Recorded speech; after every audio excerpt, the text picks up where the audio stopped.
The American brewery count closes in on 4,000, some whiskey for that drunk tank on Christmas Eve, and a holiday celebrating the most consumed spirit in the world, all on the latest edition of the Drinkable Week.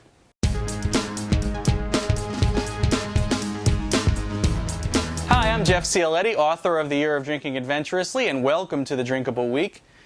Let's start things off fairly close to home. The Brewers Association this week released its mid-year figures for the craft beer segment, and it was pretty much more of the same. For the first 6 months of 2015, craft beer volume was up 16%, but also of note is the updated brewery count.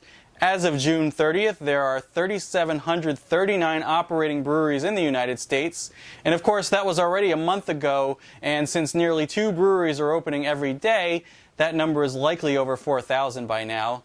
For a little perspective, that number is only about half the number of wineries, so you can ignore all of that talk of supposed bubbles. Still, the number is colossal. If visiting all of them is on your bucket list, you'd better get started now, and that's assuming you're in your early 20s and come from a pretty healthy gene pool. Okay, let's get out of the pool and head across the pond to Ireland. Irish whiskey has been one of the spirit segments that's been on fire over the past few years, with imports into the U.S. growing between 10 and 20% annually. And now another famous Irish export is getting in on the action, and that would be legendary Celtic punk pioneers, the Pogues.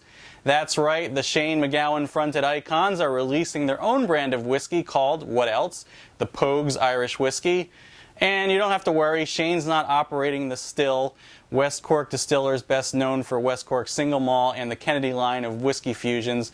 That's the producer that's doing all the heavy lifting. Let's travel eastward to China and mark those calendars for August 8th. Next Saturday is World Baijiu Day, which celebrates the native spirit of China. It actually happens to be the most consumed spirit in the world given the size of the Chinese population, but it's still mostly unknown in these parts outside of the Chinese American community. It's a strong, aromatic, and robustly flavored spirit, usually clocking in anywhere between 100 and 110 proof. There's something like 10,000 baijiu distilleries across China, but most of what they produce is pretty hard to drink. However, the good stuff is really good.